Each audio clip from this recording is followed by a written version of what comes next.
In the high altitude of Gilgal, the air is thick with the metallic stench of blood and burning fat. An old man, draped in the rough, woven garments of a seer, stands over a trembling, defeated king. The old man does not offer mercy. He does not offer a prayer of absolution. Instead, he raises a heavy bronze blade and physically hacks the kneeling king to pieces before the altar of his god. This is not a scene from a forgotten pagan dark age. This is 1 Samuel, chapter 15, verse 33. The old man is Samuel, the supreme prophet of Israel, executing King Agag of the Amalekites. And this brutally violent act is the exact moment the theological tectonic plates of the ancient world shift forever, setting the stage for the most misunderstood dynasty in human history. The modern mind recoils at this imagery. We have been conditioned to read the book of 1 Samuel as a sterile, triumphant prequel to the reign of King David, a sanitized collection of Sunday school vignettes featuring a boy, a sling, and a giant. But strip away the centuries of comfortable Western theology, and you are left with a text that is suffocatingly dark, politically ruthless, and spiritually terrifying. The true chronicle of the rise of Israel's greatest king is not a fairy tale of underdog victory. It is a grueling autopsy of divine abandonment, psychological collapse, and the lethal weight of heavenly selection. Nowhere is this darkness more palpable than in the immediate aftermath of Samuel's blade falling upon Agag. The very next chapter, 1 Samuel chapter 16 verse 14, delivers one of the most deeply unsettling theological statements in the entire biblical canon. The text reads, "Now the Spirit of the Lord departed from Saul, and an evil spirit from the Lord terrorized him." Read that again. An evil spirit from the Lord. The original ancient text does not soften this blow. The Hebrew phrase used is Ruach ra'ah. It does not describe a vague sense of depression, a chemical imbalance, or a passing melancholy. The Ruach is the breath, the violent rushing wind, the active kinetic force of the divine moving through the physical world. And Ra'ah signifies absolute calamity, misery, and malevolence. This was a targeted, supernatural assassination of a man's mind, sanctioned, engineered, and dispatched from the very throne room of heaven. This shatters our comfortable doctrines. We are forced to confront an ancient Near Eastern reality, where the spiritual realm operates with the cold, mechanical ruthlessness of an executioner's block. God did not simply withdraw his favor from King Saul. He actively replaced it with a parasitic entity of torment. Why? Because the throne of Israel was not merely a political office. It was a localized, earthly nexus of cosmic authority. When the divine mandate was severed, the resulting vacuum was instantly weaponized. Saul was left to rot from the inside out, a dead man walking, occupying a throne that was already being prepared for another.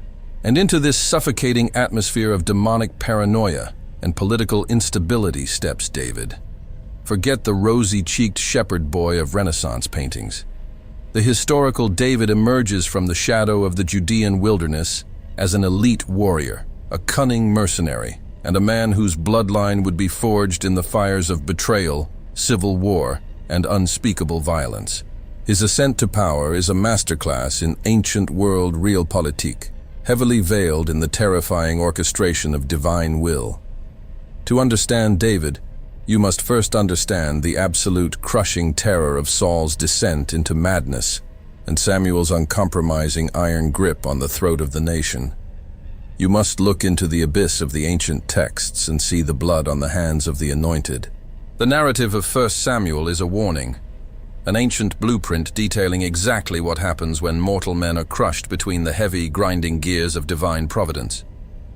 We are about to strip the veneer off this sacred history. We will decipher the original Hebrew manuscripts, cross-examine the archaeological records of the Iron Age Levant, and reconstruct the terrifying spiritual landscape of Israel's earliest monarchy. If you seek the hidden truths of the ancient world, if you are ready to discard the comforting illusions of modern tradition and look upon the unvarnished severity of the scriptures, subscribe and join us in this investigation. The story of Israel's greatest king begins not with a crown of gold, but with a throne of madness, an empty sky, and an old prophet walking away with blood on his hands. To understand the blood-soaked soil of the first Israelite monarchy, we must first completely dismantle the sanitized, stained glass mythology that Western tradition has draped over the book of 1 Samuel. We have domesticated the ancient world. We read these texts through the lens of medieval chivalry or modern political theory, expecting a clean, linear narrative of good overcoming evil, of noble heroes stepping onto the stage to civilize a chaotic land. But the ancient Near East during the Iron Age was not a realm of moral clarity. It was a brutal, unforgiving meat grinder of empires, where survival was dictated by the edge of a bronze sword and the terrifying localized favor of sovereign deities. To step into the historical reality of the 11th century BC is to step into a world recovering from a literal apocalypse. Following the late Bronze Age collapse, the great, glittering superpowers of the Egyptian and Hittite empires had shattered into pieces. In the resulting geopolitical vacuum, the Levant became a lawless, fractured landscape of warlords and scavengers. Israel at this time was not a glorious kingdom with marble palaces and organized standing armies. They were a loose, desperate confederacy of highland farmers, shepherds and tribal militias, clinging to the rocky ridges of Canaan, completely surrounded by apex predators. Before the crown of Israel was ever forged, there was the priesthood, and the priesthood was rotting from the inside out. Modern tradition routinely glosses over the absolute spiritual decay that birthed the monarchy, preferring to skip straight to the anointing of kings. But look closely at the opening chapters of 1 Samuel. The spiritual epicenter of the Israelite tribes was the city of Shiloh, where the tabernacle, the ancient tent of meeting constructed in the Sinai wilderness, housed the Ark of the Covenant. In the ancient mind, this was not merely a symbolic place of worship. It was the physical intersection of heaven and earth, the literal control room of reality, where the consuming fire of Yahweh touched the dirt of the mortal realm. Yet the high priest Eli was a grossly negligent patriarch, and his two sons, Hophni and Phinehas, had turned the most holy site on the planet into a syndicate of violent extortion and debauchery. 1 Samuel chapter 2 details the sacrilege with uncomfortable precision. The text records how these priests would thrust three-pronged iron forks into the boiling cauldrons of sacrificial meat, using physical force to steal the raw portions belonging to God and the worshippers. Worse, they were engaging in sexual immorality with the women who served at the very entrance to the tent of meeting. They were defiling the sacred architecture of the cosmos. In the ancient Near East, the temple economy maintained the delicate balance between divine protection and earthly prosperity. By corrupting the sacrifices, Hophni and Phinehas were not just breaking ethical rules, they were actively severing the umbilical cord of divine covering over the nation. They were committing cosmic treason, and the heavens responded with a suffocating, terrifying silence. 1 Samuel chapter 3 verse 1 offers a chilling summary of the era. The word of the Lord was rare in those days. There was no widespread revelation. The sky over Israel had gone utterly black. The consequence of this treason was absolute, unfathomable horror. In 1 Samuel chapter 4, the Israelites, facing total annihilation by the advancing Philistine armies, make a fatal theological miscalculation. Desperate, bleeding, and losing the war, they march the Ark of the Covenant directly onto the battlefield at Ebenezer. They treat the gold-plated throne of Yahweh like a weapon of mass destruction, a magical talisman they can control and point at their enemies. When the Ark arrives in the camp, the Israelites shout so loudly that the earth physically quakes, genuinely believing that God is now mathematically forced to save them because his sacred box is in the combat zone. But the God of the Hebrews cannot be manipulated by pagan mechanics, and he categorically refuses to be a captive mercenary for a corrupt people. The unthinkable happens. God allows Israel to be massacred. 30,000 foot soldiers are butchered in the dirt.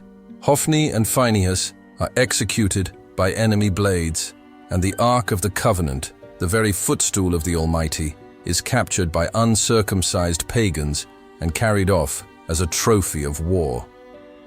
When the news reaches Eli back in Shiloh, the heavy blind priest falls backward off his chair, snaps his neck, and dies in the dust. His daughter-in-law goes into premature labor from the sheer psychological shock of the news.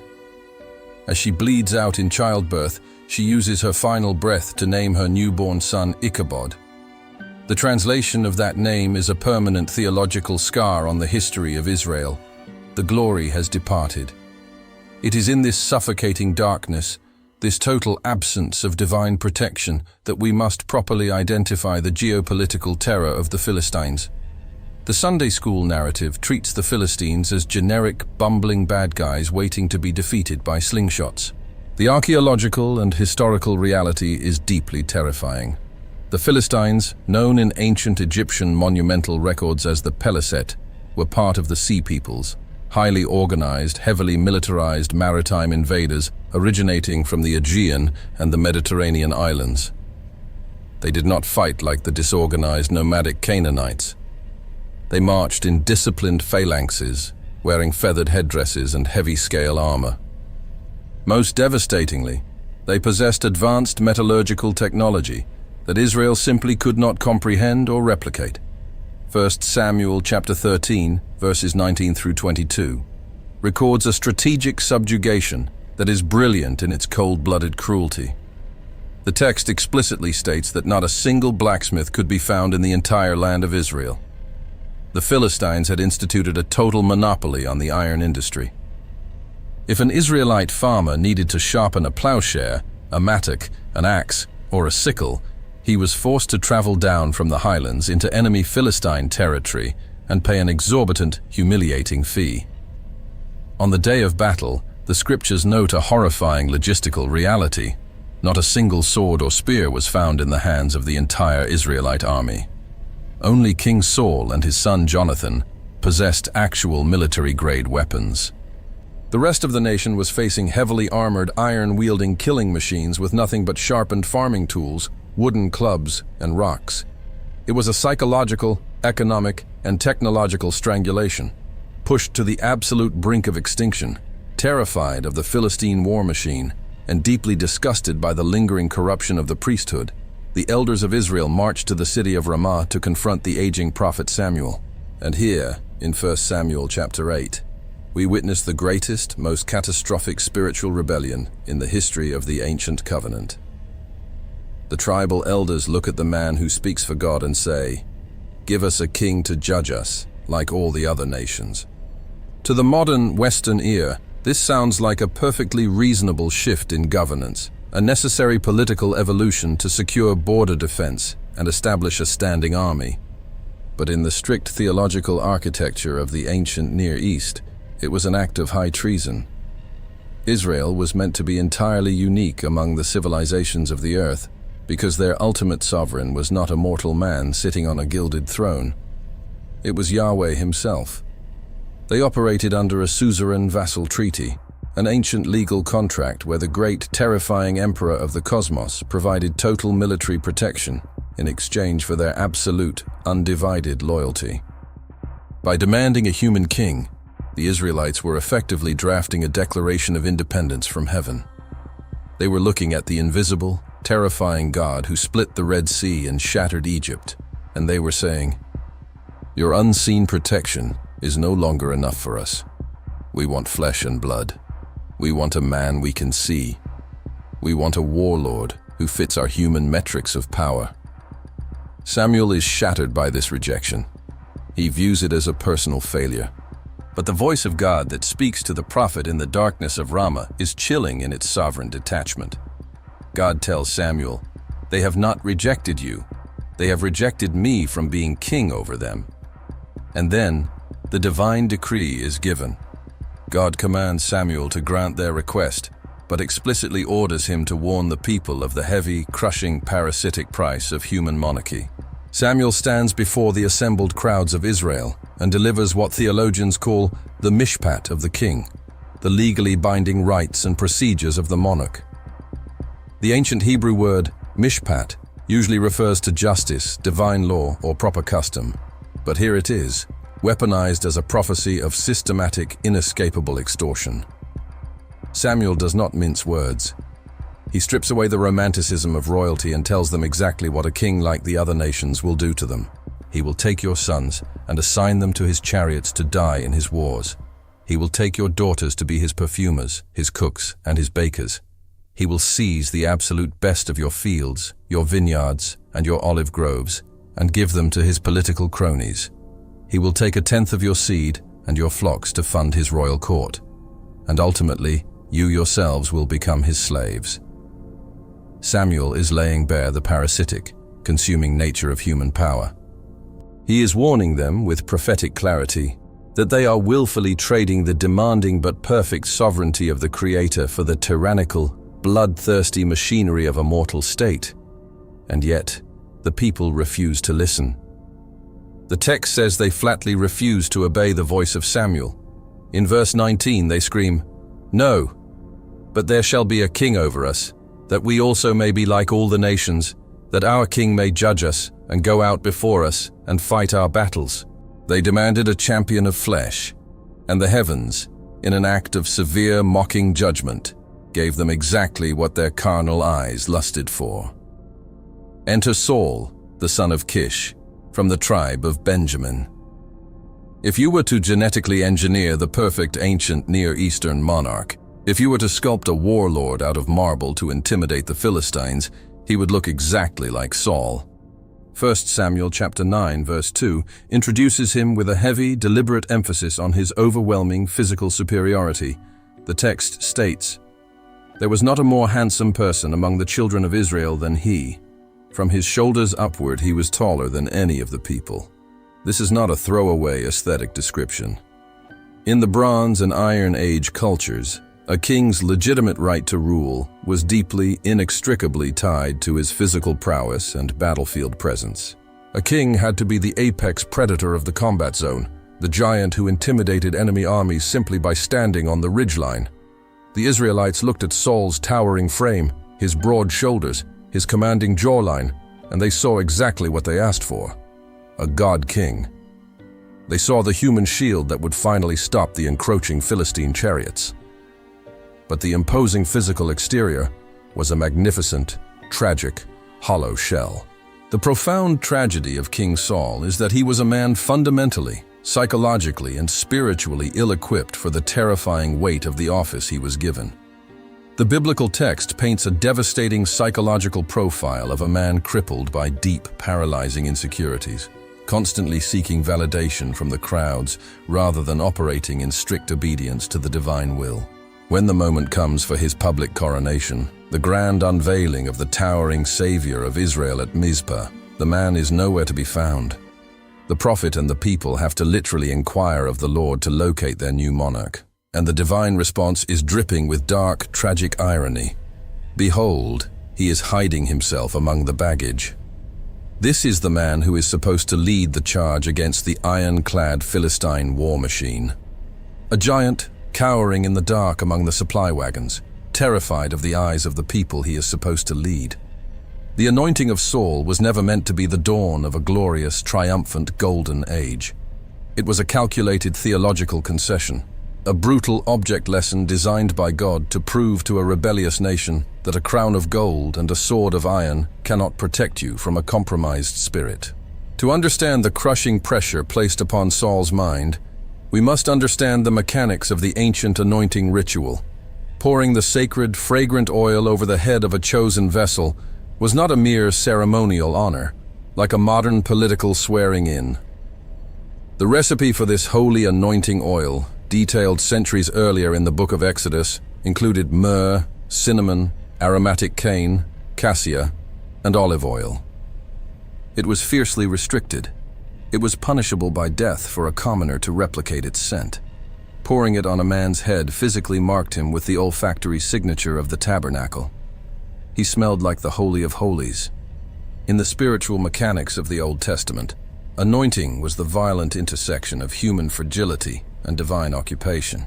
It marked the individual as the exclusive, targeted property of the heavenly court. Once that sacred oil ran down Saul's hair and into his beard, he ceased to be a private citizen of Benjamin. His mind, his actions, and his entire bloodline were drafted into an unseen, cosmic war that had been raging since the dawn of creation. The scriptures note that God gave him another heart, and the Spirit of the Lord rushed upon him, temporarily transforming him, granting him the raw, explosive ferocity needed to slaughter the Ammonites and rally the fractured tribes. But this divine empowerment was strictly conditional. It was a probationary lease, not a permanent, unbreakable inheritance. And Saul, operating with the pragmatic survivalist mentality of a Canaanite warlord, rather than the submitted posture of a vassal to Yahweh, fundamentally misunderstood the contract. He genuinely believed the crown belonged to him. He believed the army answered to his personal charisma. He believed that the ancient, rigid rules of blood sacrifice and holy war could be bent, delayed, or altered to accommodate political expediency, military strategy, and the shifting opinions of his frightened soldiers. The collision course was mathematically inevitable. On one side, the uncompromising, absolute, terrifying holiness of a God who demands total, blind obedience, operating exclusively through his unrelenting, iron-willed mouthpiece, the prophet Samuel. On the other side, a desperate, towering king, watching his makeshift, poorly armed militia desert him by the hundreds, slipping away into caves and thickets out of sheer terror as the Philistine army gathered at Michmash with chariots like the sand on the seashore. The psychological pressure of the ancient battlefield was crushing. The spiritual stakes were absolute. And as King Saul stood in the military camp at Gilgal, watching the crucial days tick by, watching the fear in the eyes of his men turning into panic, he made the fatal, universe-altering decision to reach his hand into a realm he had zero theological authority to touch. Believing Samuel was too late, and terrified that the army would completely dissolve, Saul forced himself to offer the burnt offering, stepping over the hard, immutable boundary between the political throne and the sacred altar. To the modern military mind, it was a perfectly rational, pragmatic choice. It was a leadership necessity to boost morale before combat. But in the architecture of the divine law, it was an act of supreme usurpation. It was the precise, defining moment the heavens slammed shut above him, leaving him standing in the rising smoke of an invalid, profane sacrifice, turning around to stare into the cold, dead, unforgiving eyes of the prophet Samuel, who arrived exactly as the ritual was finished. The confrontation in the smoke-filled camp at Gilgal, where Saul illicitly seized the authority of the priesthood, was the first catastrophic fracture in his reign. But the total, irreconcilable shattering of his dynasty, the event that sealed the heavens against him forever, did not occur over a delayed sacrifice. It occurred years later, through a divine directive so absolute, so terrifyingly violent, that it completely repulses the modern sterilized conscience. We must step into the darkness of 1 Samuel chapter 15, into the brutal theater of holy war, to witness the exact mechanism by which a human soul is permanently stripped of its divine mandate.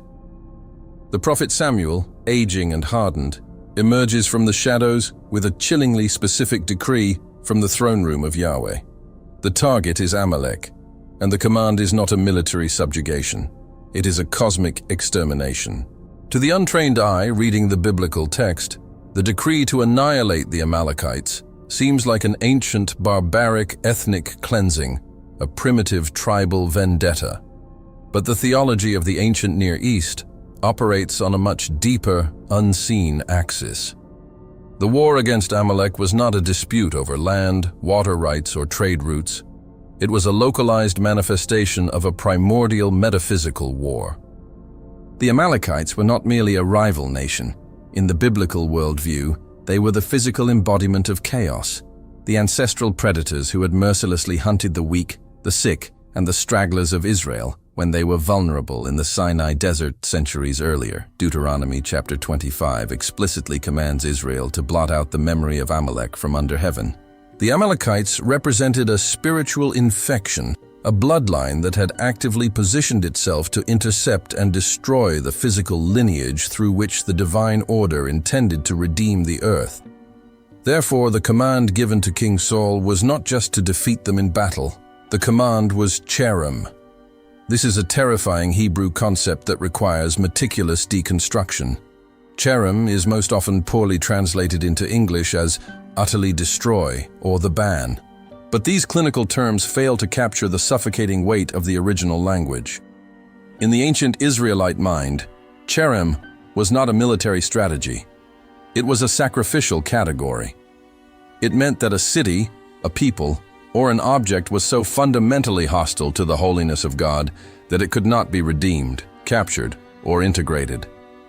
It had to be entirely devoted to Yahweh through the mechanism of absolute destruction. Everything breathing had to be returned to the dust.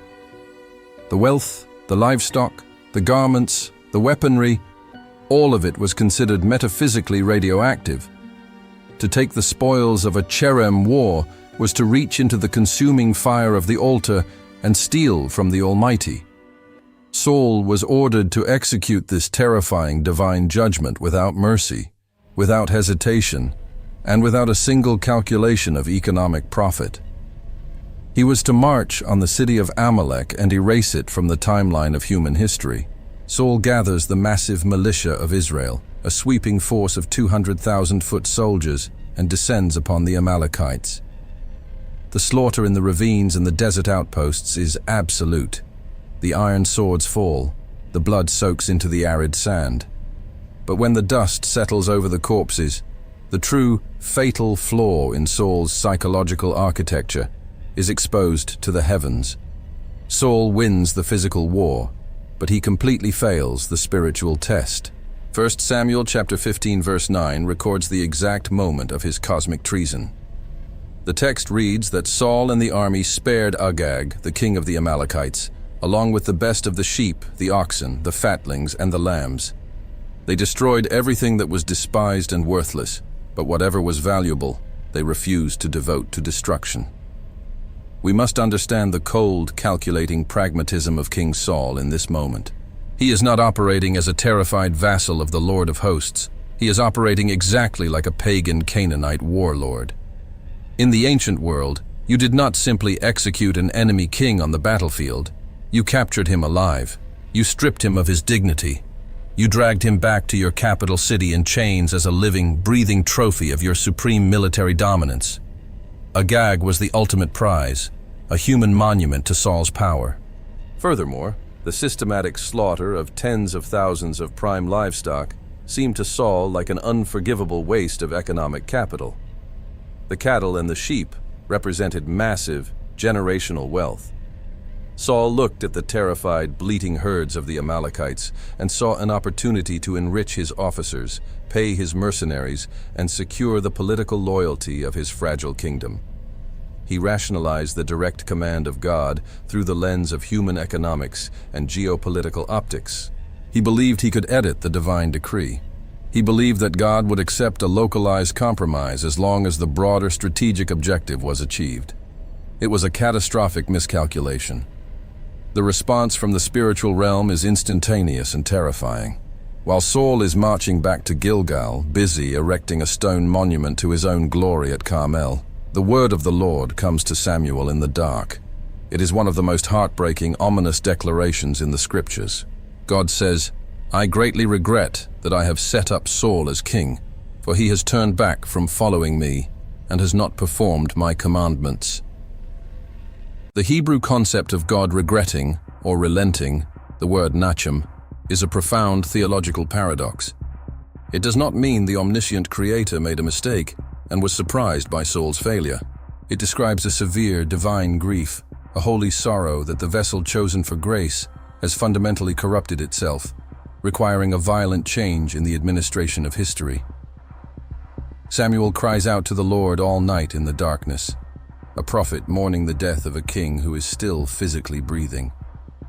When Samuel finally arrives at the military camp in Gilgal the next morning, the air is thick with the smell of roasting meat and the chaotic noise of victory. Saul, entirely disconnected from the spiritual reality of his own execution, strides toward the prophet with the arrogant, oblivious confidence of a victor. He shouts, "Blessed are you of the Lord. I have performed the commandment of the Lord." But the ancient seer does not smile. He does not offer a congratulatory embrace. He stands perfectly still, his eyes burning into the towering monarch, and he utters a question that strips away every layer of Saul's political deception. Samuel asks, "What then is this bleating of the sheep in my ears and the lowing of the oxen which I hear?" It is an auditory nightmare. The sensory proof of Saul's rebellion is echoing across the entire camp. The very livestock he spared to secure his earthly power are testifying against him in the court of heaven. Saul immediately panics. His psychological defense mechanisms activate, and he begins a pathetic, desperate litany of blame-shifting. He blames the soldiers. He claims they kept the animals to sacrifice to the Lord, a grotesque religious rationalization for blatant disobedience. He attempts to reframe his rebellion as a grand act of piety. But Samuel cuts him off with a chilling verdict that has echoed through the corridors of theology for millennia. The prophet declares, "Has the Lord as great delight in burnt offerings and sacrifices as in obeying the voice of the Lord? Behold, to obey is better than sacrifice, and to heed than the fat of rams. For rebellion is as the sin of witchcraft, and stubbornness is as iniquity and idolatry." This is the central, terrifying thesis of the ancient covenant. The mechanics of religion, the smoke, the altars, the blood, the liturgical songs, are absolutely worthless, even repulsive to God, if they are offered as a substitute for total, uncompromising obedience. Samuel equates Saul's pragmatic military decision with witchcraft and idolatry. Why? Because to openly defy the explicit command of the sovereign creator is to place one's own intellect, one's own judgment, on the throne of the universe. It is the original sin of Eden, weaponized on an Iron Age battlefield. And then, the hammer falls. Samuel delivers the final, irreversible judgment. Because you have rejected the word of the Lord, he also has rejected you from being king. The kingdom is torn from him. The physical manifestation of this cosmic reality occurs seconds later. As Samuel turns to walk away, abandoning the king to his fate, Saul violently grabs the edge of the prophet's woven mantle in a moment of desperate, pathetic panic.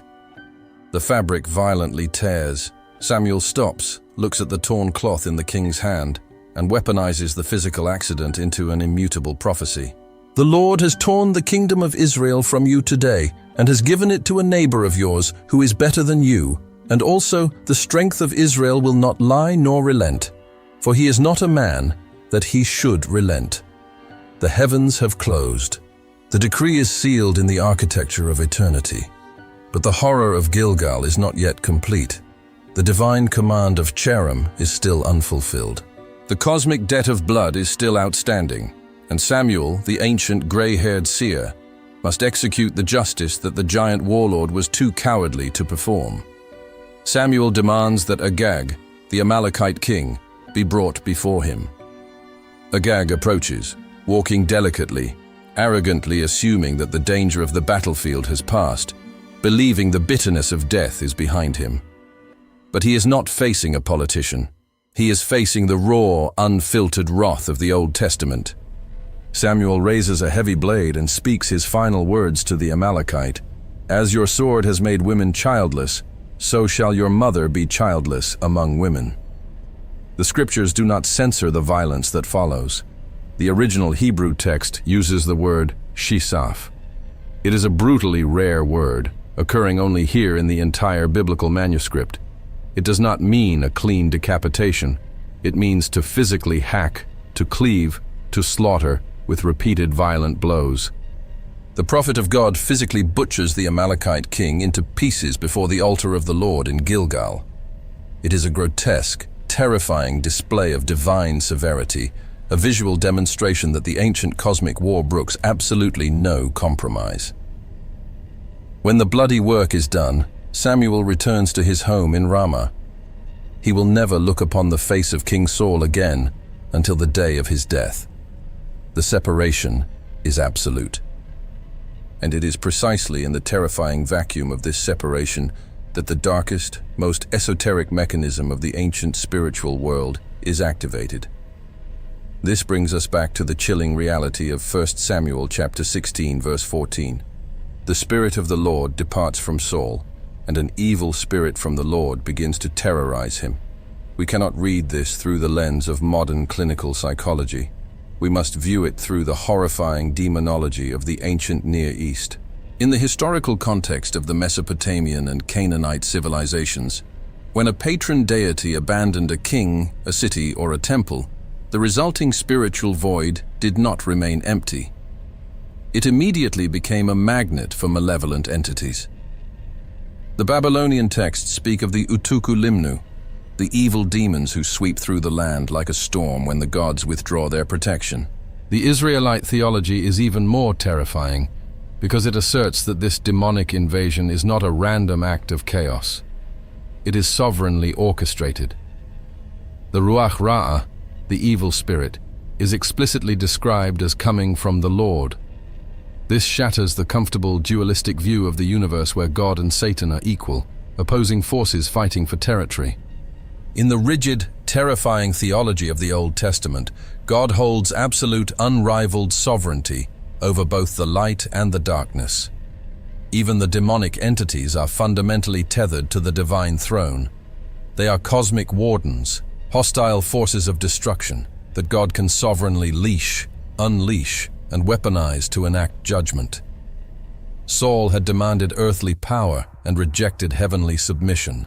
Therefore, God stripped him of divine insulation and exposed his unprotected mind to the predatory entities of the unseen realm.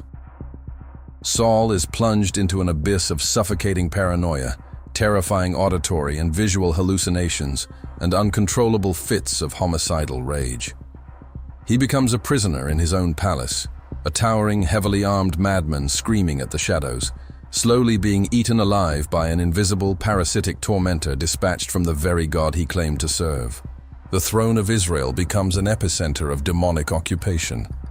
While the king is suffocating in this localized hell, the gears of divine providence are silently, covertly turning in the obscurity of the Judean hills. God commands the aging, mourning Samuel to fill his horn with the sacred oil and travel to the village of Bethlehem, to the house of a man named Jesse. The mission is an act of high treason against the reigning monarch. Samuel's response reveals the absolute terror that Saul's madness has unleashed upon the nation. The prophet says, "How can I go? If Saul hears it, he will kill me." Let the weight of that sink in. The man who speaks for the creator of the universe is mortally terrified of being assassinated by the paranoid warlord who currently occupies the throne. The political atmosphere is so deeply poisoned, so violently unstable, that God himself instructs Samuel to use a covert operational cover story. Take a heifer and claim he is only coming to offer a localized sacrifice. When the great seer arrives at Bethlehem, the elders of the town do not greet him with joy. The text notes that they tremble at his coming. They meet him shivering, asking, "Do you come peaceably?"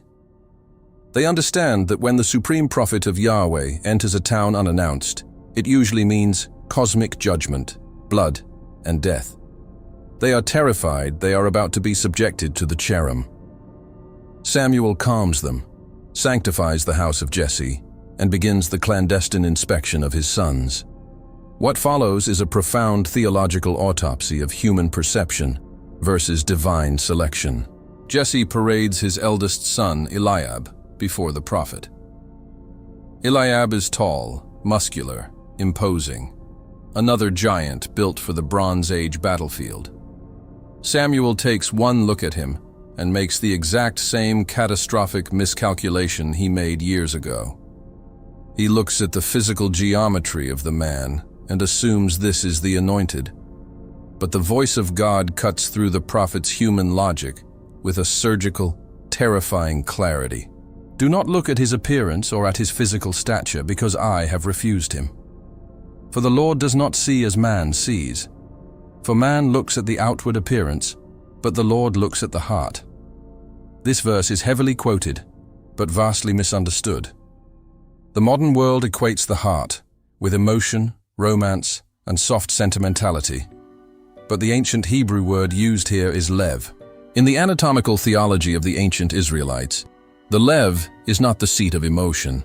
The bowels and kidneys held that function. The lev is the mind. It is the control room of the human machine.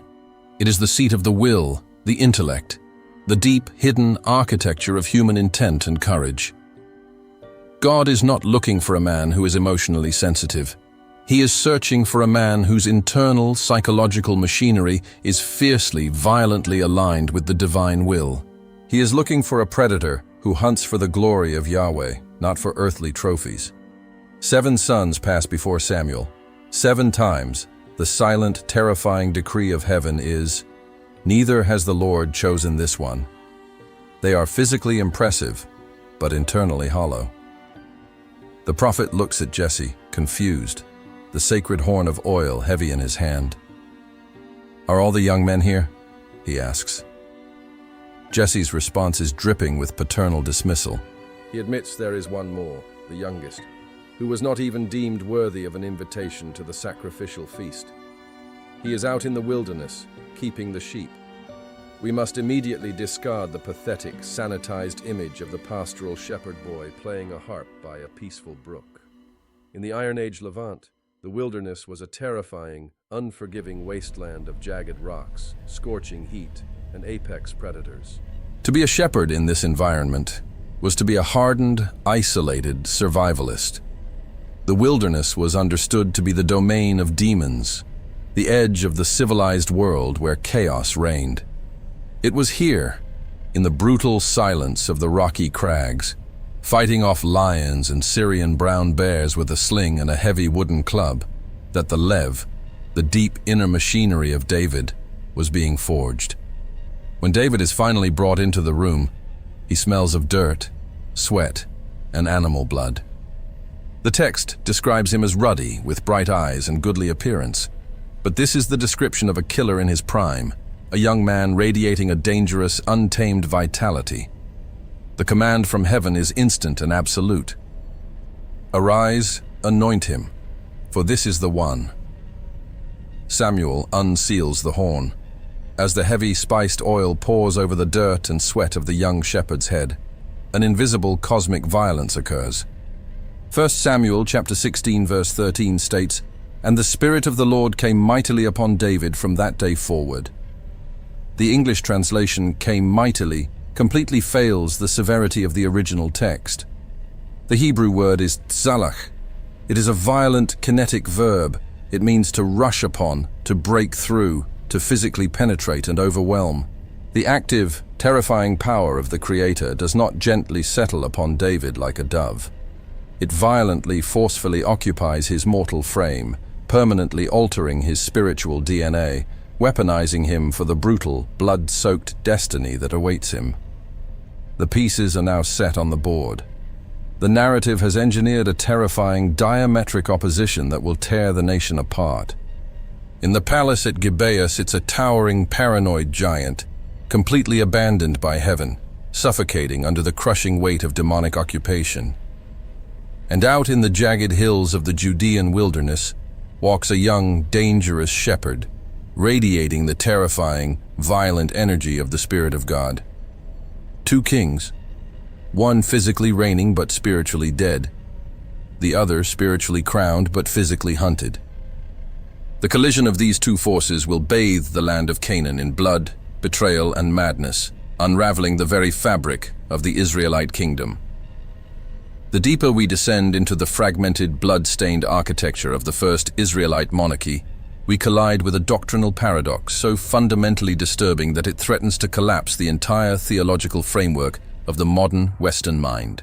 It is a violent intersection where common knowledge, the comfortable, sanitized doctrines of infinite grace and strict dualism, is completely shattered by the raw, unedited severity of the ancient scriptures.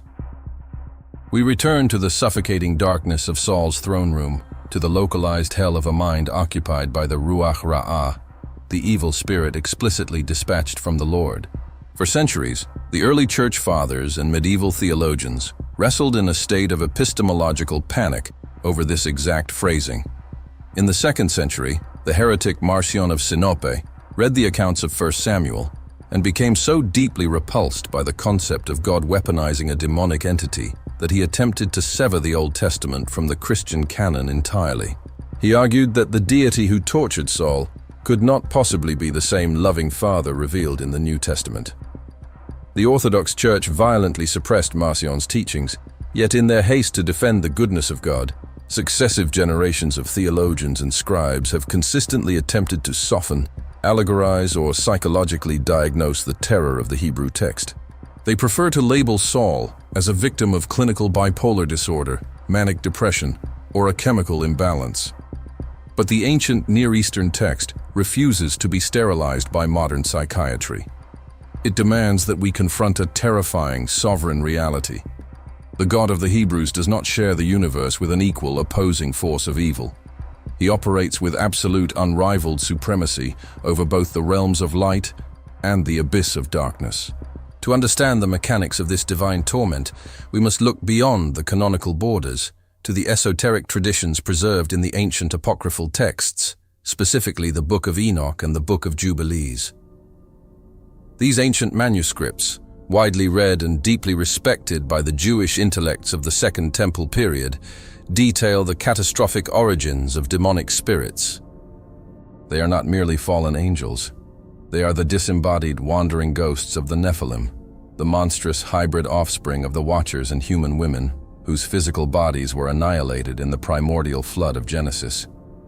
Condemned to roam the earth, these starving, invisible entities possess an insatiable, parasitic hunger for the physical realm, constantly seeking biological vessels to occupy, afflict, and oppress. In the rigid, ironclad legalism of the Old Testament covenant, the divine presence of Yahweh acts as an impenetrable metaphysical quarantine around his anointed. But the moment King Saul committed cosmic treason at Gilgal, the moment he elevated his own political pragmatism above the absolute command of the Creator, he legally nullified his own protection. God did not simply withdraw. He sovereignly lifted the metaphysical barrier and permitted the ancient, starving predators of the unseen world to consume the king from the inside out. Saul was left completely exposed to an entity of absolute malice, becoming a screaming, violent prisoner in his own stone fortress. It is into this psychiatric ward of the ancient world that the young shepherd, David, is secretly introduced, carrying a weapon far more potent than an iron sword. He brings an instrument. The Sunday school narrative paints a serene, pastoral picture of David gently strumming a harp to soothe the troubled monarch to sleep. The historical and spiritual reality is a scene of intense acoustic exorcism. The Hebrew text identifies David's instrument as a kinnor, an ancient lyre. In the culture of the prophetic guilds of the Iron Age Levant, the kinnor was not used for ambient entertainment. It was a complex piece of spiritual technology. It was utilized to induce prophetic trances, to alter the atmospheric pressure of a room, and to violently interact with the unseen realm. When David stood in the shadowy corners of the royal bedchamber, his hands bleeding over the taut sheep-gut strings, he was not playing a lullaby, he was engaging in mathematical, harmonic warfare. He was assaulting the occupying demonic entity with the very frequencies of the divine court. The text notes that when David played, the evil spirit would depart. The original Hebrew verb suggests a physical, painful repulsion, a backing away. The entity was temporarily driven out by the acoustic weight of the anointing upon David. Yet this creates a heartbreaking, terrifying paradox. The secretly anointed, legitimate king of Israel is forced to act as the biological and spiritual shield for the illegitimate, rejected warlord who occupies his throne. David is healing the very man whose crown he is destined to take, caught in a suffocating web of proximity to a madness that will eventually try to consume him. But the invisible war in the palace was only a prelude to the massive physical manifestation of cosmic terror gathering on the borders of the kingdom. The narrative violently shifts from the claustrophobic darkness of the throne room to the blinding, sun-scorched topography of the Valley of Elah. Here, the Israelite militia and the Philistine war machine are deadlocked in a geopolitical and psychological standoff.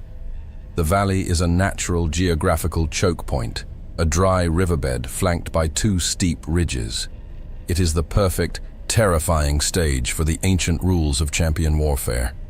And it is here that the Sunday school myth is most deeply, catastrophically flawed. The story of David and Goliath has been reduced to a motivational fable about overcoming life's generic obstacles. a sanitized metaphor for facing your fears. To read it this way is an insult to the ancient text and a profound failure of theological imagination. Goliath of Gath was not merely a phenomenally tall man. He was a walking, breathing theological construct, a genetic anomaly deeply rooted in the darkest, most terrifying chapters of ancient history. The Hebrew text meticulously records his dimensions, 6 cubits and a span. Depending on the exact metrology of the ancient cubit, this places the warrior between 9 feet and nearly 10 feet in height.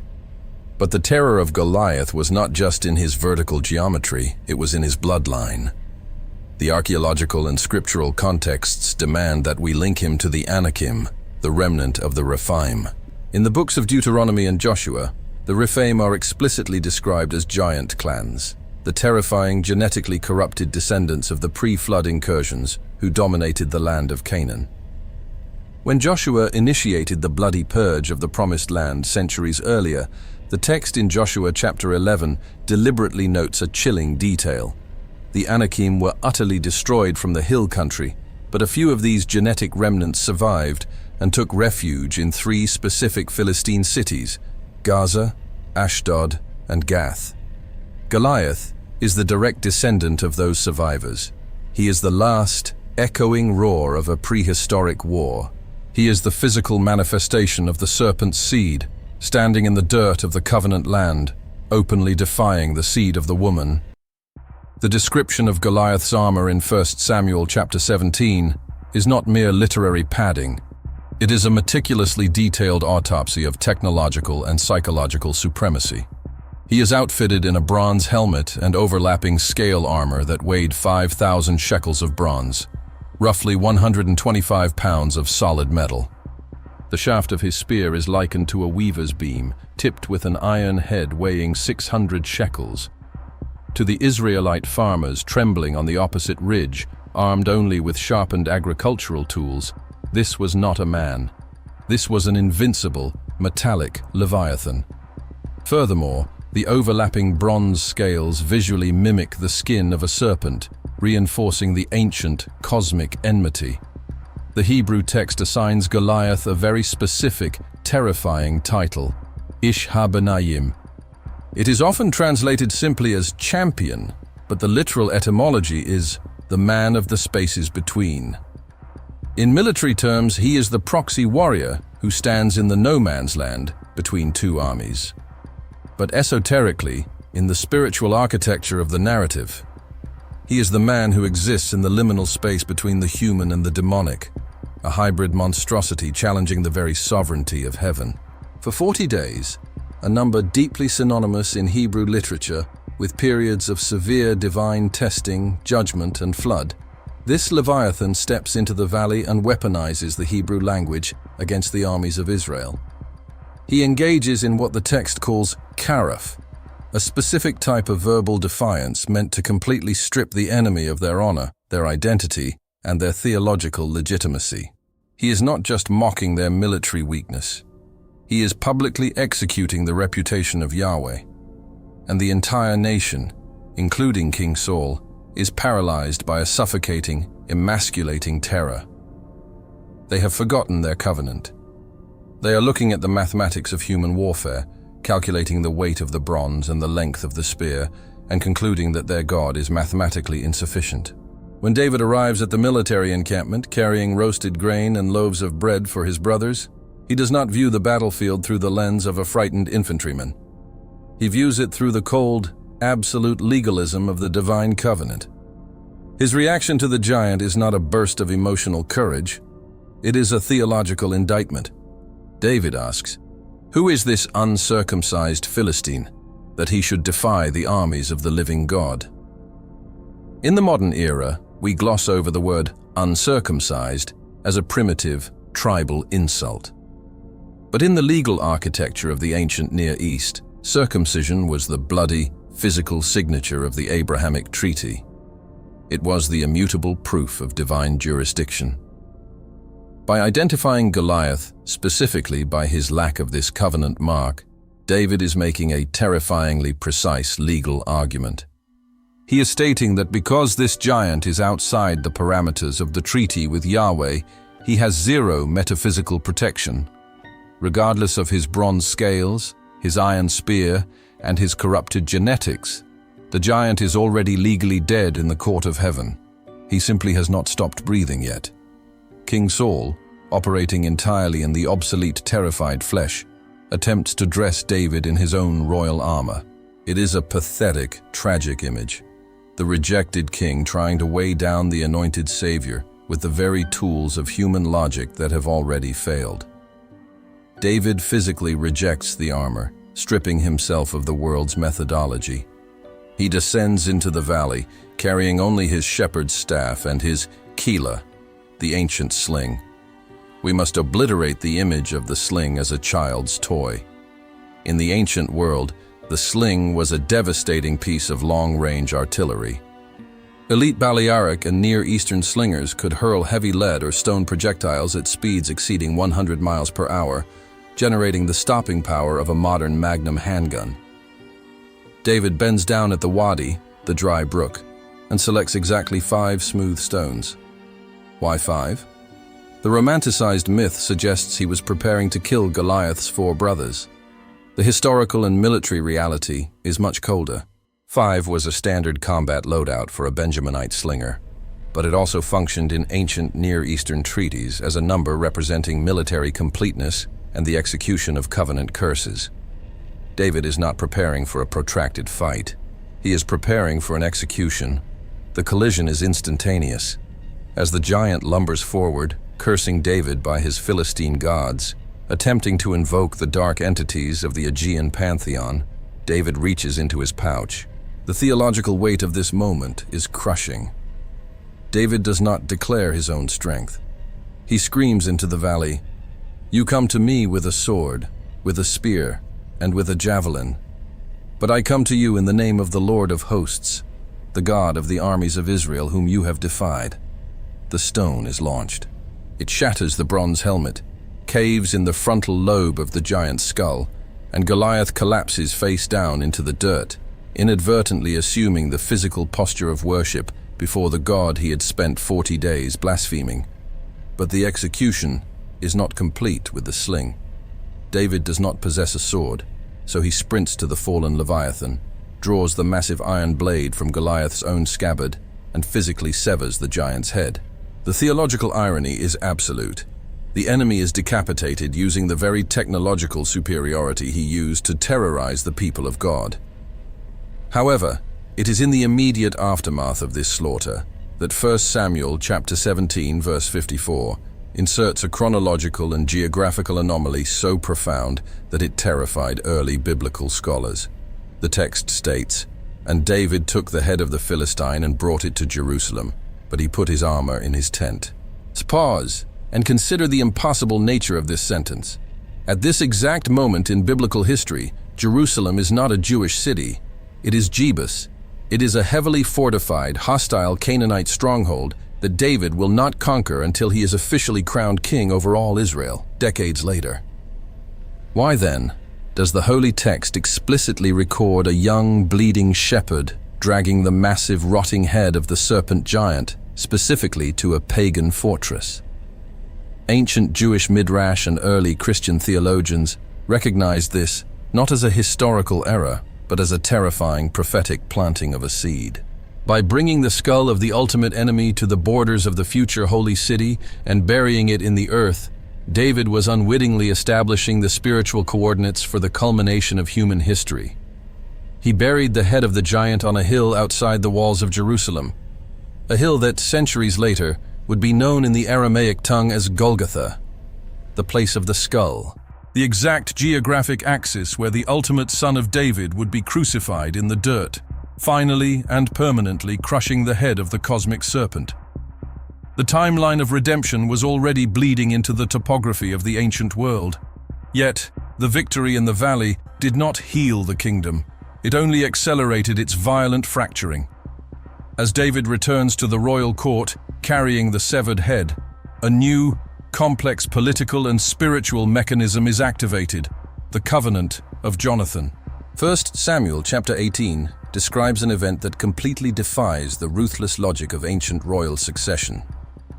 Jonathan, the eldest son of Saul, the legitimate biological heir to the throne of Israel, looks at the shepherd holding the bloody trophy and makes a decision that alters the course of history.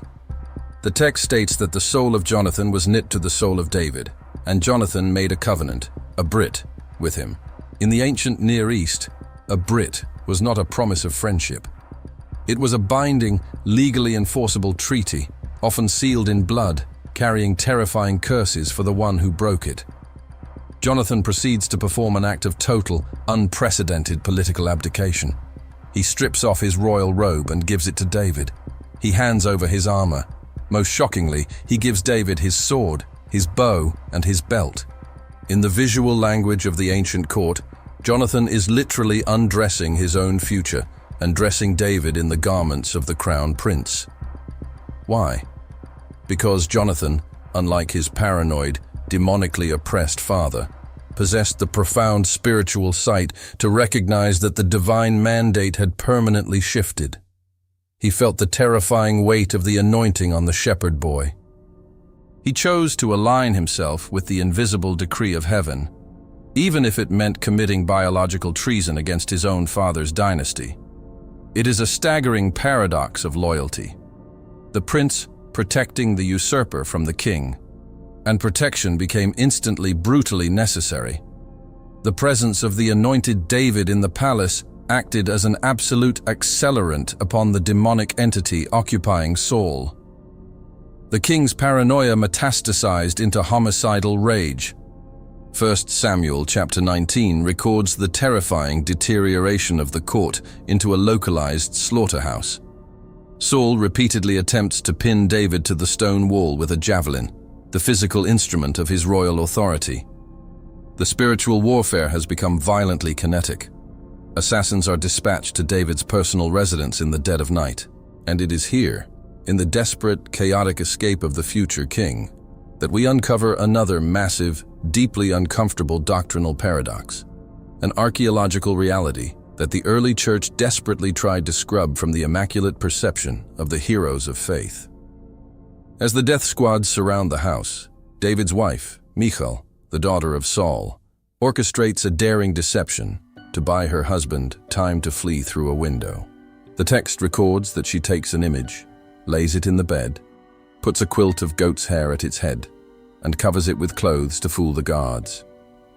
The English translation politely calls it an image or an idol, but the original Hebrew word used is teraphim. Stop and process the terrifying reality of this scene. In order to successfully fool trained, hardened royal assassins peering into a dimly lit bedchamber, this object could not be a small, pocket-sized talisman. It had to possess the dimensions, the weight, and the physical contours of an adult human male. Michal had a massive, life-sized pagan idol hidden inside her home, inside the private bedroom of David, the anointed savior of Israel, the man after God's own heart. How do we reconcile the presence of monumental idolatry in the epicenter of the Davidic narrative? We must turn to the physical dirt of the ancient Near East. Archaeological excavations at Nuzi and Mari, in modern-day Iraq and Syria, have unearthed thousands of ancient cuneiform legal tablets that finally decode the true function of the teraphim. In the complex legal systems of the patriarchal era and the Iron Age, possession of the family teraphim was not merely a matter of private religious superstition. It was the indisputable, legally binding proof of inheritance, property rights, and the headship of the household. The one who held the idols held the legal right to the estate. By keeping this massive idol in her home, Michal was not simply praying to a false god. She was holding on to a Canaanite political insurance policy. She was legally attempting to secure her and David's future claim to Saul's dynasty, using the pagan legal architecture of the surrounding nations. This revelation shatters the illusion of a pure, unblemished Israelite society.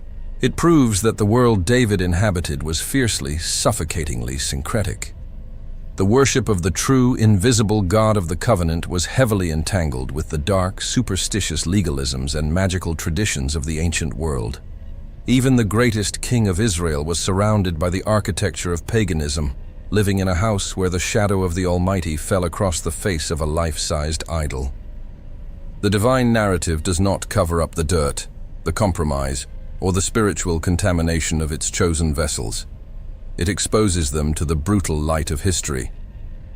As the royal guards violently kick in the door to the bedchamber, pulling back the goat's hair blanket, only to find the cold, dead wood of the teraphim staring back at them, David is already gone. The illusion of safety in the royal court is permanently shattered. The anointed king is forced to become a fugitive, stripped of his rank, his wife, and his dignity.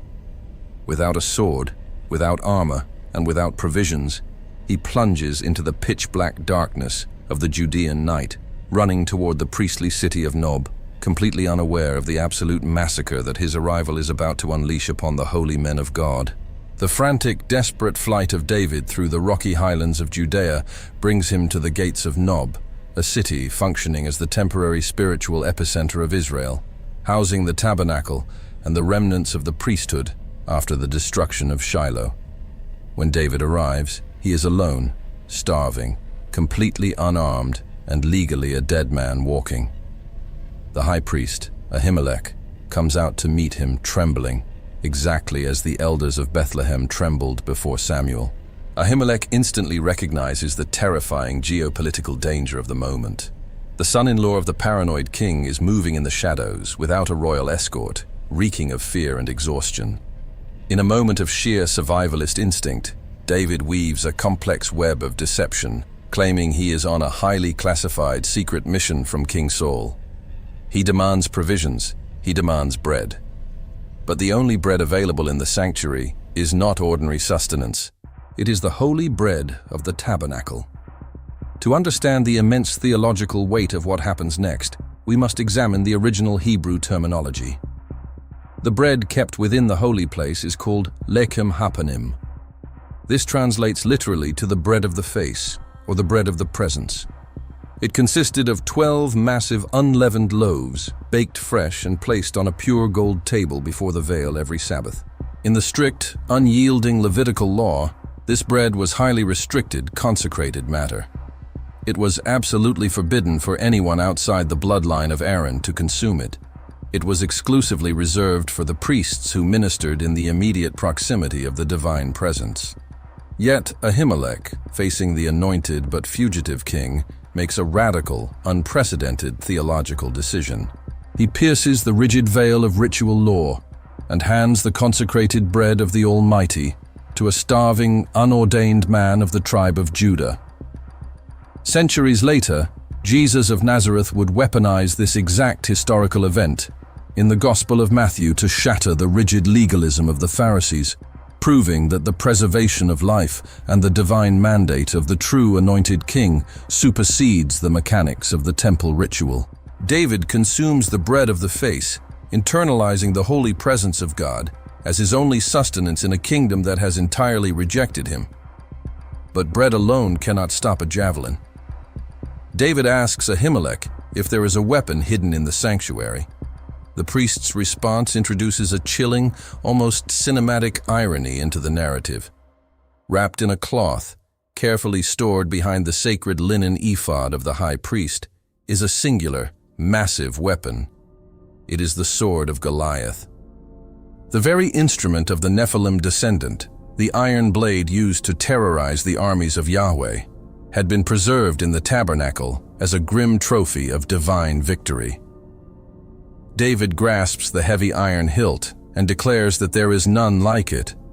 The anointed king of Israel is forced to arm himself with the blade of the ultimate pagan monstrosity to defend his life against the current king of God's chosen people. The theological inversion is dizzying. The sacred and the profane, the holy and the monstrous, are completely bleeding into one another. However, David's presence in the sanctuary does not go unnoticed. Lurking in the shadows of the tabernacle courtyard is a figure whose very bloodline represents an ancient, cosmic hostility. 1 Samuel, chapter 21, verse 7, notes the presence of a man named Doeg the Edomite, the chief of Saul's herdsmen. The text uses a deeply unsettling phrase to describe his presence in the holy city. He was detained before the Lord. Why is an Edomite, a foreigner, detained at the Israelite sanctuary? The narrative does not offer a comfortable explanation, but the genealogy of Doeg screams a prophetic warning. He is a descendant of Esau, the twin brother of Jacob. The feud between the Israelites and the Edomites was not a mere political border dispute. It was a perpetual, multi-generational blood war that began in the womb of Rebekah. The Edomites represented the flesh, the carnal appetite, the perpetual enemy of the spiritual promise. By installing an Edomite as his chief officer, Saul has unknowingly invited the ancient serpent directly into his inner circle. Doeg observes the exchange between the priest and the fugitive, and he silently stores the information as a lethal weapon. When Saul is holding court in Gibeah, sitting under the tamarisk tree with his spear in his hand, suffocating under a paranoid delusion that his entire tribe is conspiring against him, Doeg the Edomite steps forward and unleashes the intelligence. He clinically describes Ahimelech giving David provisions and the sword of Goliath. The demonic entity occupying Saul's mind instantly weaponizes this information, transforming political suspicion into an act of absolute, unrestrained terror. Saul summons the entire priesthood of Nob to his military camp. Ahimelech, surrounded by 85 priests wearing the sacred linen ephod, stands before the towering Mad King and attempts to defend David's honor with pure logic and loyalty. But Saul is no longer operating in the realm of human reason. He has become a fully integrated vessel of the Ruach. He looks at the holy men of God, the mediators of the divine covenant, and pronounces a sentence of death. Saul commands his royal guards, the Israelite foot soldiers, to turn their weapons on the priests of Yahweh, and here, a profound, terrifying silence falls over the military camp. The Hebrew soldiers categorically refuse. 1 Samuel, chapter 22, verse 17, explicitly states that the guards of the king would not put forth their hands to fall upon the priests of the Lord. Even hardened combat veterans, men accustomed to the butchery of the ancient battlefield, recognize a boundary they cannot cross. They understand that to shed the blood of the men wearing the linen ephod is to declare open, physical warfare against heaven itself. They lower their spears. They disobey a direct, royal execution order. In any other ancient civilization, this mutiny would result in their immediate crucifixion or impalement. But Saul does not need the Israelites to execute his cosmic treason. He turns to the man of the flesh. He turns to Doeg the Edomite and commands him to strike down the priests. Doeg does not hesitate. It does. Operating with the cold, mechanical cruelty of his ancestral bloodline, the Edomite draws his blade and systematically slaughters 85 unarmed men wearing the sacred linen of the sanctuary. The blood of the priesthood soaks into the dirt of Gibeah. But the horror does not end there. Driven by an insatiable, demonic thirst for annihilation, Saul dispatches Doeg to the city of Nob itself. The text records that Doeg puts the entire city to the sword: men, women, children, nursing infants, oxen, donkeys, and sheep. He executes every living, breathing organism in the priestly city. We must pause and absorb the terrifying theological gravity of this massacre. Years earlier, at Gilgal, God had explicitly commanded Saul to execute this exact type of total annihilation, the Cherem, upon the Amalekites, the enemies of heaven. Saul arrogantly refused, sparing the king and the livestock because his carnal logic deemed it a waste. Now completely stripped of the Spirit of God and occupied by a demonic entity, Saul executes the absolute perfection of the Cherem, not upon the enemies of God, but upon the very priests of God. It is a complete, horrifying inversion of the divine order. The king of Israel has become the apex predator hunting the holy people of Israel. He has become the earthly proxy for the demonic realm. This devastating historical event is not merely an ancient tragedy. It is a profound, terrifying eschatological blueprint. What happened in the days of King Saul is the exact prophetic template for the culmination of human history. The early church fathers and modern theologians who dare to look deeply into the apocalyptic literature of Daniel, 2 Thessalonians, and the Book of Revelation recognize a chilling parallel. The geopolitical and spiritual architecture of the first Israelite monarchy perfectly mirrors the rise of the final global empire. The people of Israel demanded a king of flesh, a towering figure who could solve their military crises and provide physical security, openly rejecting the unseen sovereignty of the Creator.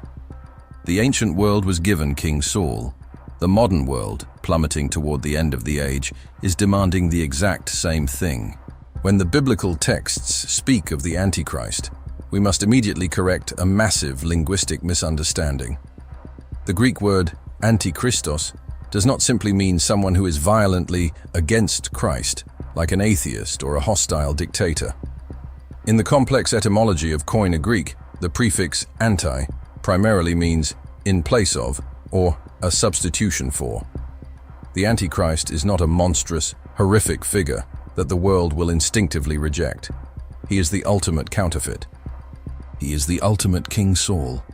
He will be a towering, charismatic, politically brilliant leader who emerges during a period of unprecedented global chaos, offering perfect military and economic security. The masses will willingly, joyfully surrender their sovereignty to him, begging him to rule over them, just as the elders of Israel begged Samuel at Ramah. They will look at his physical prowess, his diplomatic genius, and his ability to silence the modern Philistines, and they will crown him the savior of the earth. But the prophetic blueprint of 1 Samuel reveals the terrifying reality hidden beneath the golden crown. Just as Saul was secretly vacated by the Spirit of the Lord and occupied by a localized demonic entity, the final global leader will be fully, biologically integrated with the spirit of the abyss.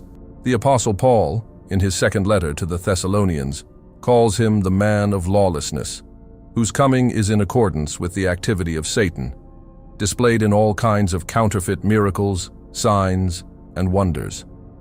He will begin his reign as a unifier, a man of the people. But the moment his absolute authority is questioned, the moment the true spiritual remnant refuses to bow to his pragmatic idolatry, the Ruach Ra will manifest in unimaginable violence. The global leader will turn his military apparatus against the saints of the Most High. The slaughter of the priests at Nob by Doeg the Edomite is the prophetic foreshadowing of the final global persecution of the true church. The political state will merge with ancient demonic hostility to eradicate the people who carry the presence of the true God. The final empire will execute a global Cherem against the remnant of believers. And where is the true anointed king during this period of horrific tribulation? He is hidden.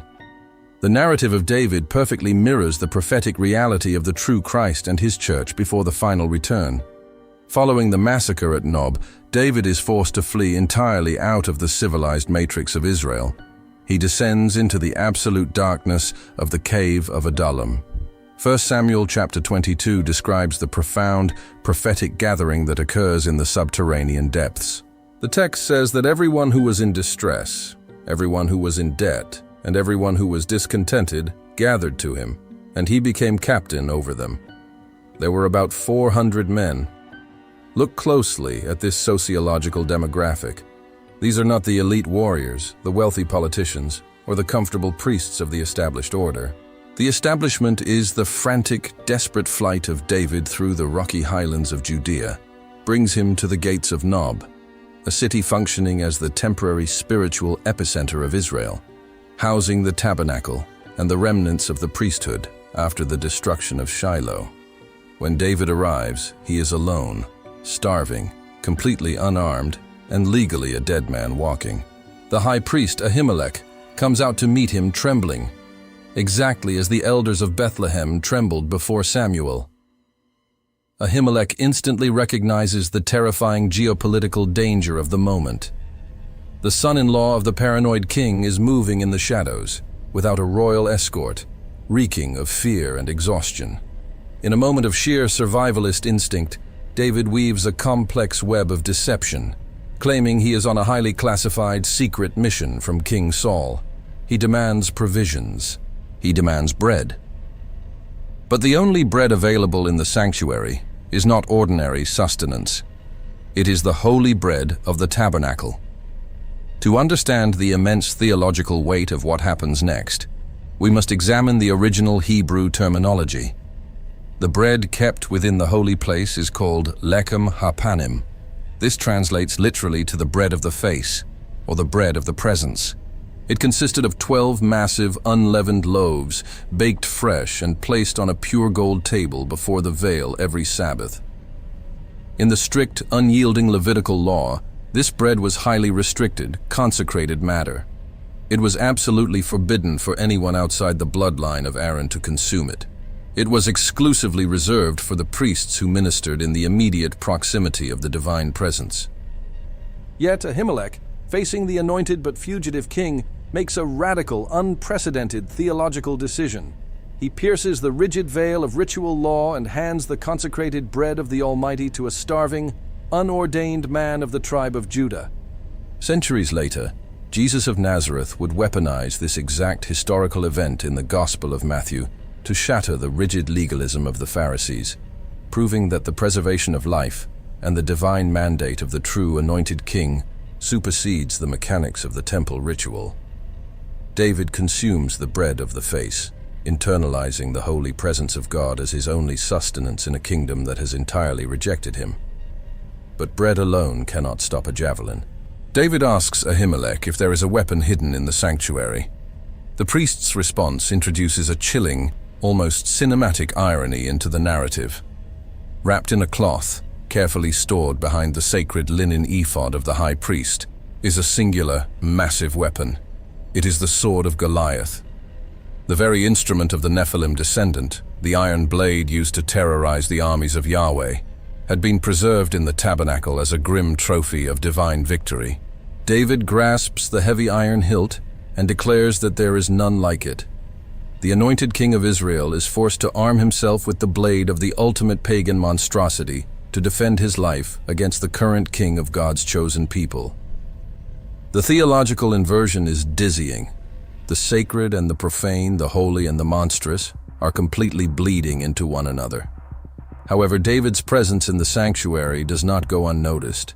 Lurking in the shadows of the tabernacle courtyard is a figure whose very bloodline represents an ancient cosmic hostility. 1 Samuel chapter 21 verse 7 notes the presence of a man named Doeg the Edomite, the chief of Saul's herdsmen. The text uses a deeply unsettling phrase to describe his presence in the holy city. He was detained before the Lord. Why is an Edomite, a foreigner, detained at the Israelite sanctuary? The narrative does not offer a comfortable explanation, but the genealogy of Doeg screams a prophetic warning. He is a descendant of Esau, the twin brother of Jacob. The feud between the Israelites and the Edomites was not a mere political border dispute. It was a perpetual, multi-generational blood war that began in the womb of Rebekah. The Edomites represented the flesh, the carnal appetite, the perpetual enemy of the spiritual promise. By installing an Edomite as his chief officer, Saul has unknowingly invited the ancient serpent directly into his inner circle. Doeg observes the exchange between the priest and the fugitive, and he silently stores the information as a lethal weapon. When Saul is holding court in Gibeah, sitting under the tamarisk tree with his spear in his hand, suffocating under a paranoid delusion that his entire tribe is conspiring against him, Doeg the Edomite steps forward and unleashes the intelligence. He clinically describes Ahimelech giving David provisions and the sword of Goliath. The demonic entity occupying Saul's mind instantly weaponizes this information, transforming political suspicion into an act of absolute, unrestrained terror. Saul summons the entire priesthood of Nob to his military camp. Ahimelech, surrounded by 85 priests wearing the sacred linen ephod, stands before the towering, mad king and attempts to defend David's honor with pure logic and loyalty. But Saul is no longer operating in the realm of human reason. He has become a fully integrated vessel of the Ruach Ra'ah. He looks at the holy men of God, the mediators of the divine covenant, and pronounces a sentence of death. Saul commands his royal guards, the Israelite foot soldiers, to turn their weapons on the priests of Yahweh. And here, a profound, terrifying silence falls over the military camp. The Hebrew soldiers categorically refuse. 1 Samuel chapter 22, verse 17, explicitly states that the guards of the king would not put forth their hands to fall upon the priests of the Lord. Even hardened combat veterans, men accustomed to the butchery of the ancient battlefield, recognize a boundary they cannot cross. They understand that to shed the blood of the men wearing the linen ephod is to declare open, physical warfare against heaven itself. They lower their spears. They disobey a direct royal execution order. In any other ancient civilization, this mutiny would result in their immediate crucifixion or impalement. But Saul does not need the Israelites to execute his cosmic treason. He turns to the man of the flesh. He turns to Doeg the Edomite and commands him to strike down the priests. Doeg does not hesitate.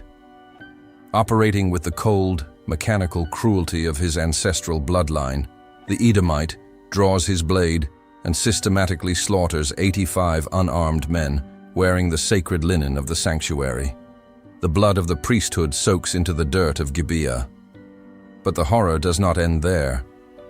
Driven by an insatiable, demonic thirst for annihilation, Saul dispatches Doeg to the city of Nob itself. The text records that Doeg puts the entire city to the sword. Men, women, children, nursing infants, oxen, donkeys, and sheep. He executes every living, breathing organism in the priestly city. We must pause and absorb the terrifying theological gravity of this massacre. Years earlier, at Gilgal, God had explicitly commanded Saul to execute this exact type of total annihilation, the Cherem, upon the Amalekites, the enemies of heaven. Saul arrogantly refused, sparing the king and the livestock because his carnal logic deemed it a waste. Now completely stripped of the Spirit of God and occupied by a demonic entity, Saul executes the absolute perfection of the Cherem, not upon the enemies of God, but upon the very priests of God. It is a complete, horrifying inversion of the divine order. The king of Israel has become the apex predator hunting the holy people of Israel. He has become the earthly proxy for the demonic realm. This devastating historical event is not merely an ancient tragedy. It is a profound, terrifying eschatological blueprint. What happened in the days of King Saul is the exact prophetic template for the culmination of human history. The early church fathers and modern theologians who dare to look deeply into the apocalyptic literature of Daniel, 2 Thessalonians, and the Book of Revelation recognize a chilling parallel. The geopolitical and spiritual architecture of the first Israelite monarchy perfectly mirrors the rise of the final global empire. The people of Israel demanded a king of flesh, a towering figure who could solve their military crises and provide physical security, openly rejecting the unseen sovereignty of the Creator. The ancient world was given King Saul. The modern world, plummeting toward the end of the age, is demanding the exact same thing. When the biblical texts speak of the Antichrist, we must immediately correct a massive linguistic misunderstanding. The Greek word antichristos does not simply mean someone who is violently against Christ, like an atheist or a hostile dictator. In the complex etymology of Koine Greek, the prefix anti primarily means in place of, or a substitution for. The Antichrist is not a monstrous, horrific figure that the world will instinctively reject. He is the ultimate counterfeit. He is the ultimate King Saul. He will be a towering, charismatic, politically brilliant leader who emerges during a period of unprecedented global chaos, offering perfect military and economic security. The masses will willingly, joyfully surrender their sovereignty to him, begging him to rule over them, just as the elders of Israel begged Samuel at Ramah. They will look at his physical prowess, his diplomatic genius, and his ability to silence the modern Philistines, and they will crown him the savior of the earth. But the prophetic blueprint of 1 Samuel reveals the terrifying reality hidden beneath the golden crown. Just as Saul was secretly vacated by the Spirit of the Lord and occupied by a localized demonic entity, the final global leader will be fully, biologically integrated with the spirit of the abyss. The Apostle Paul, in his second letter to the Thessalonians, calls him the man of lawlessness, whose coming is in accordance with the activity of Satan, displayed in all kinds of counterfeit miracles, signs, and wonders. He will begin his reign as a unifier, a man of the people. But the moment his absolute authority is questioned, the moment the true spiritual remnant refuses to bow to his pragmatic idolatry, the Ruach Ra will manifest in unimaginable violence. The global leader will turn his military apparatus against the saints of the Most High. The slaughter of the priests at Nob by Doeg the Edomite is the prophetic foreshadowing of the final global persecution of the true church. The political state will merge with ancient demonic hostility to eradicate the people who carry the presence of the true God. The final empire will execute a global Cherem against the remnant of believers. And where is the true anointed king during this period of horrific tribulation? He is hidden. The narrative of David perfectly mirrors the prophetic reality of the true Christ and his church before the final return. Following the massacre at Nob, David is forced to flee entirely out of the civilized matrix of Israel. He descends into the absolute darkness of the cave of Adullam. 1 Samuel chapter 22 describes the profound prophetic gathering that occurs in the subterranean depths. The text says that everyone who was in distress, everyone who was in debt, and everyone who was discontented gathered to him, and he became captain over them. There were about 400 men. Look closely at this sociological demographic. These are not the elite warriors, the wealthy politicians, or the comfortable priests of the established order. The establishment is currently serving a demonically occupied madman in the palace at Gibeah. The men gathering in the dirt, the shadows, and the damp cold of the cave are the outcasts, the bankrupt, the fugitives, and the shattered. This is the proto-church. This is the profound mystery of the gospel hidden in the rock of the ancient Levant. The true kingdom of God is not found in the gilded halls of human power, nor is it aligned with the political apparatus of the state. The true kingdom is forming in the darkness of the earth, rallying around the rejected, hunted, bleeding king. The men of Adullam represent the eschatological remnant, those who have completely severed their allegiance to the beast system of Saul, choosing to suffer in the wilderness with the anointed Savior, rather than compromise in the palace of the condemned. As the prophetic timeline accelerates toward its violent conclusion, the tension between the two kingdoms reaches a breaking point. The world sits under the delusion of a decaying, doomed system, celebrating a monarch who is already dead in the eyes of heaven. Meanwhile, deep in the earth, the true king is gathering his forces, sharpening his sword, and preparing for the day when the period of exile is violently terminated. The shadow of the apocalypse is permanently cast over the hills of Judea. The blood of the martyrs at Nob cries out from the ground, demanding an absolute cosmic reckoning that no human diplomacy can stop, setting the stage for the final terrifying confrontation between the illusion of mortal power and the unrelenting, unvarnished severity of the returning king.